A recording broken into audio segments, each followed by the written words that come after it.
सभी को सादर जय जिनेंद्र। ज्ञान नाम गुरुकुल परिवार आपका हार्दिक स्वागत करता है। चलिए आज के स्वाध्याय श्रृंखला में शुरू करते हैं। सबसे पहले हम लोग मंगलाचरण करेंगे। ओम नमः सिद्धेभ्यः। ओम नमः सिद्धेभ्यः। ओम नमः सिद्धेभ्यः। इडमो अरिहंताडं नमो सीधडं। इडमो ऐरियडं इडमो अजयडं इडमो लोए सबिसाहुडं।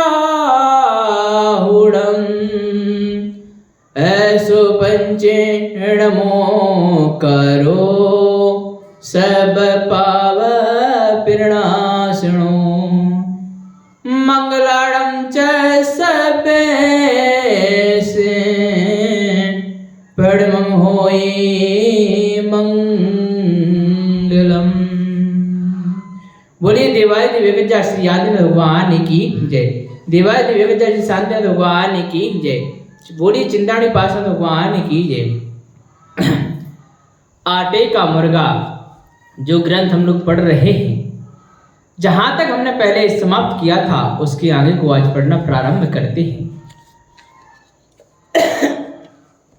देखिए, जब उनको वहां ले जाया गया तो वो क्या कहते हैं, शुल्लक और शुल्लिका उनको अपना वर्णन बताते हैं और भव भवंतर की कहानी सुना रहे हैं। और क्या कह रहे हैं, 9 माह बाद हम दोनों पुत्र पुत्री के रूप में युगलिया होकर जन्मे। तब मेरे पुत्र ने अथवा इस भाव में मेरे पिता यशोमती ने इनके गर्भ में आते ही रानी ने मांसाहार हिंसा को छोड़कर जीवों को अभयदान दिया है। इसलिए मेरा नाम अभयरुचि रखा गया और माता के जीव को अर्थात मेरी पर्याय में की भगिनी का नाम अभयमती रखा गया। जब हम किशोरावस्था में ही थे कि एक दिन मेरे पिता यशोमती शिकार हेतु वन में गए। उन्होंने एक दिगंबर मुनि को देखा। उनको मारने के लिए तत्पर हुए ही थे कि बीच में एक बड़क ने कल्याण मित्र बनकर उनके मध्य में स्थित होकर उन्हें हिंसा के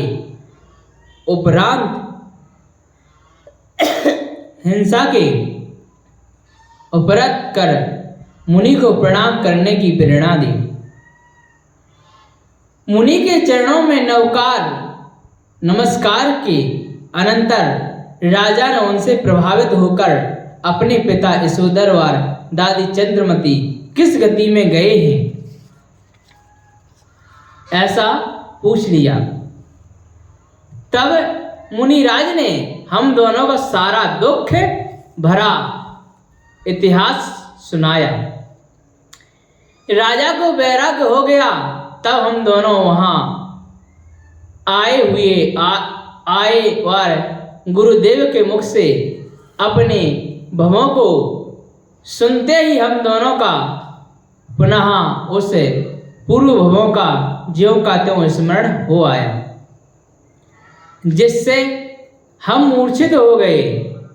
सचेत होने पर राजा की विशेष आज्ञा से यद्यपि हमने राजपट स्वीकार कर लिया,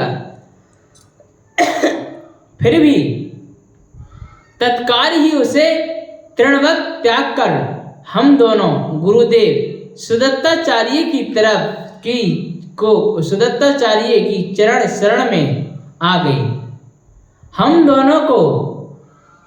हम दोनों की उम्र अति लघु है। क्या है? हम दोनों की जो उम्र है वो अति लघु है, शरीर सुकोमल है। ऐसा समझकर गुरुदेव ने हम दोनों को मुनि आरिका की दीक्षा ना देकर क्षुल्लक क्षुल्लका बना दिया है। उन्हीं के संग में विहार करते हुए आज हम आहार के लिए शहर में आ रहे थे कि आपके क्रूर किंकरों ने हम दोनों को पकड़ लिया और बलि कर्म के लिए यहाँ ले आए हैं। राजन, यह हमारी संक्षेप राम कहानी है, जो कि मनुष्यों को तो क्या देवों को भी कपा देने वाली है। पृथ्वीनाथ, आप स्वयं सोचें, क्या विष के भोजन से मनुष्य जी सकते हैं? क्या दूसरे जीवों को मारने से मनुष्य को कहीं पर भी शांति मिल सकती है? ओहो राजन, मैंने तो मात्र आटे के मुर्गे की बलि चढ़ाकर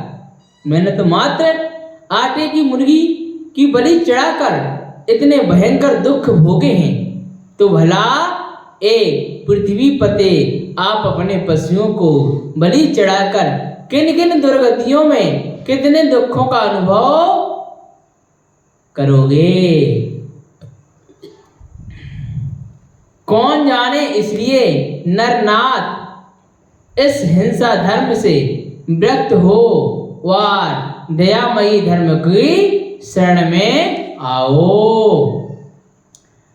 क्षुल्लक के मुख से उनका यह हृदय द्रावक इतिहास सुनते सुनते राजा मारीदत्त का हृदय तो कोमल हुआ ही था, किंतु उस समय पाषाण की देवी चंडमारी का हृदय भी संसार के भयंकर दुखों से डरा और दया में परिवर्तित हो गया।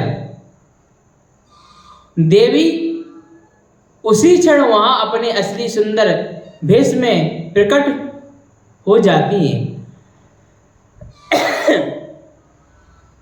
और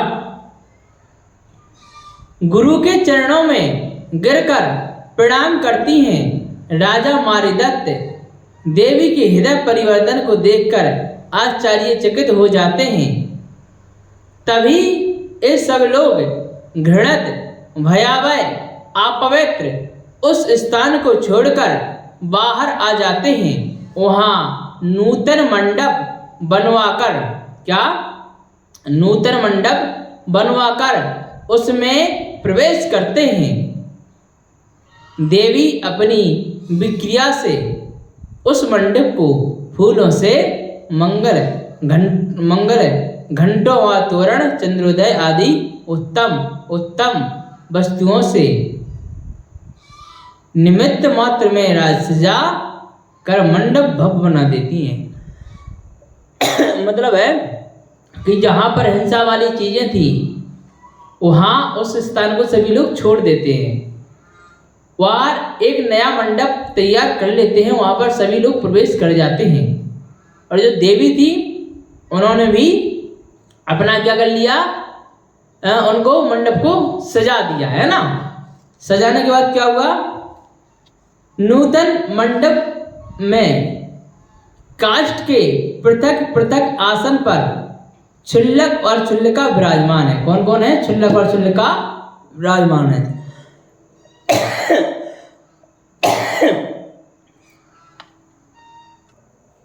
वहां पर क्षुल्लक और क्षुल्लका विराजमान है। अब देखिए यहाँ क्या होता है।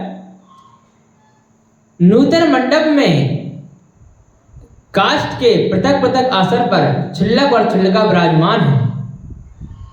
चंडी देवी स्वयं अपने देवांगना के सुंदर वेश में सुंदर वस्त्र अलंकारों को धारण किए हुए सन्मुख आकर स्वर्ण पत्रों में उत्तम फल, पुष्प, अक्षत, चंदन, दीप, धूप आदि सामग्री लेकर क्षुल्लक युगल के चरणों की पूजा करती हैं और पुनः भक्तिभाव से हाथ जोड़कर प्रार्थना करती हैं, हे भगवान,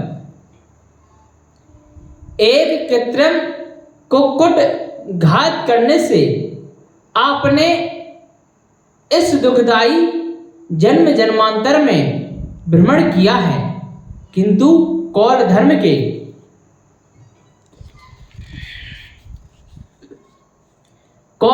के अमृतमयी तो तमाम जीव राशि का भक्षण करते हैं और रुधिर के समुद्र में स्नान करते हैं।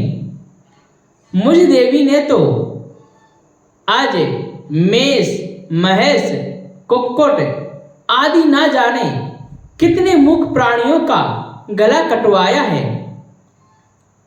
हे देव, मैं पाप कारिणी हूं, किंतु मेरा यह पाप जब तक मेरा भक्षण नहीं कर लेता है, मुझे दुर्गतियों में नहीं पटक देता है, तभी उससे पूर्व तुम मेरी रक्षा करो।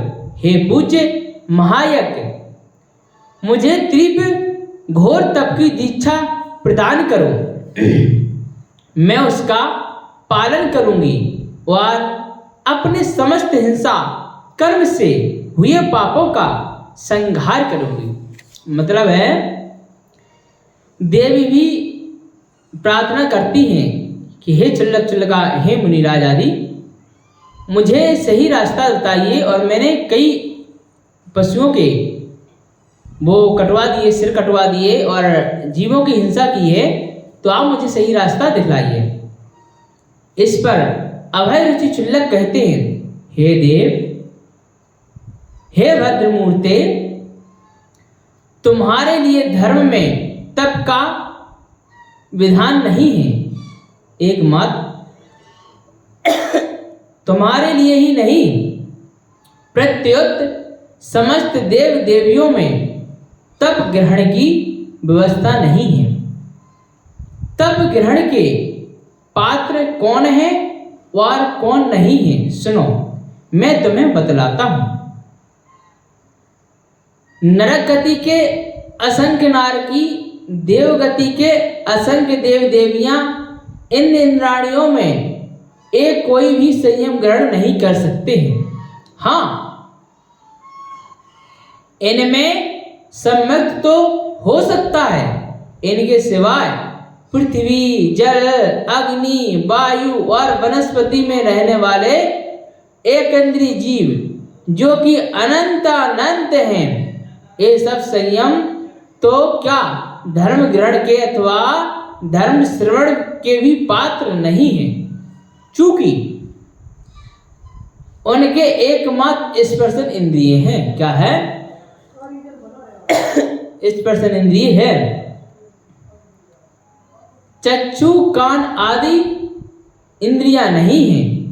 ऐसे ही लट, केंचुआ आदि 2 इंद्रिय, चिवटी, खटमल आदि 3 इंद्रिय, मक्खी, मच्छर आदि 4 इंद्रिय प्राणी भी धर्म श्रवण के पात्र तक नहीं है। ये सब बेचारे तुच्छ प्राणी धर्म के नाम से बहुत ही दूर है। क्या है? धर्म के नाम से बहुत ही दूर हैं। इनके सिवाय तमाम पंचेंद्रिय असैनी जीव हैं, जो कि कुछ धर्म करके भवनवासी देवों में तो जा सकते हैं, किंतु संयम ग्रहण की योग्यता उनमें भी नहीं है। पंचेंद्रिय सैनी जलचर, थलचर और नभचर प्राणियों में धर्म श्रवण की व ग्रहण की योग्यता आ गई है, किंतु संयम इनके लिए भी असंभव है। हाँ, कदाचित ये देश संयम ग्रहण कर सकते हैं, अणुव्रती बन सकते हैं। हे देवी, मनुष्य पर्याय में भी अगणित भोग भूमियां जीवों को भी यद्यपि धर्म श्रवण सम्यक लाभ संभव है, फिर भी उन्हें संयम लाभ, व्रत लाभ असंभव है। संयम लाभ तो इस जम्बूद्वीप के भरत, ऐरावत और विदेह की कर्म भूमियों में ही संभव है। जम्बूद्वीप, धातकी खंड और पुष्कर द्वीप संबंधी 2.5 द्वीपों की 170 कर्म भूमियां हैं। उनमें जन्मे हुए उच्च वर्णी नर नारियों को ही संयम ग्रहण करने की पात्रता है। शेष जीव राशि में संयम नहीं है।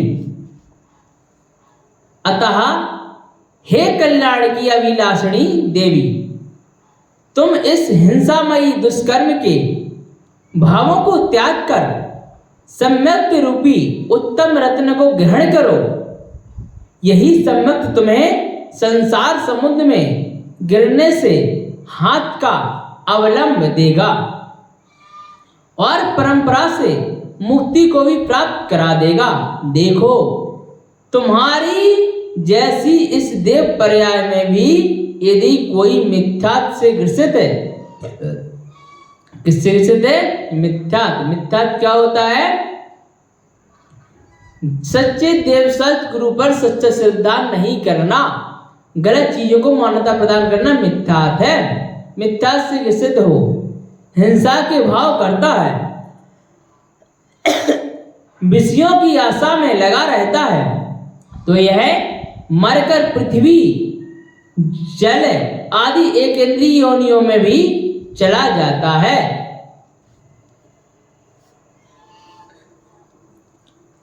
वार जो सम्यक से विभू से दया भाव धारण करता है, जैन धर्म की शरण ग्रहण कर लेता है, वह नियम से उत्तम कुल में मनुष्य होकर जिन दीक्षा लेकर घोर तपश्चरण करके मोक्ष को भी प्राप्त कर लेता है। इसलिए हे विक्रियाशालिनी महामुनि कुल देवते, अब तुम समस्त जीवों को अभयदान देयो। दयामय धर्म की छत्र छाया में जाओ। तुम्हारे पाप गल जाएंगे और सम्यक के महात्म्य से तुम्हारी स्त्री पर्याय छूट जाएगी। पुनः तुम अगले भाव में उत्तम पुरुष का शरीर प्राप्त कर सकोगी, तभी तप कर सकेगी।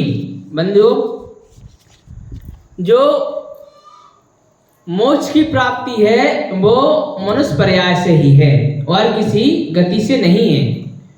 और मोक्ष की प्राप्ति का रास्ता जो मिलेगा वो जिनवाणी से मिलेगा। इसलिए कहा गया है, जिनवाणी मोक्ष न सेनी है जिनवाणी। इसलिए अगर मोक्ष पाना चाहते हैं तो जिनवाणी की राह पर चलना ही पड़ेगा। और चलिए अब जिनवाणी स्थिति करते हैं। जावाणी के ज्ञान ते सूझे लोकालो, सोवाणी मस्तक नमो सदा देते हो दो। हे जिनवाणी भारते तो ही जपो दिन रे, जो तेरी शरणा गए सो पावे सुचैन। देव वजुवर हंत को गुरु सेवा निज ग्रहण, दयाधन पालो सदा यही मोक्ष का। 9 वर्ण को कर्म पढ़ेंगे।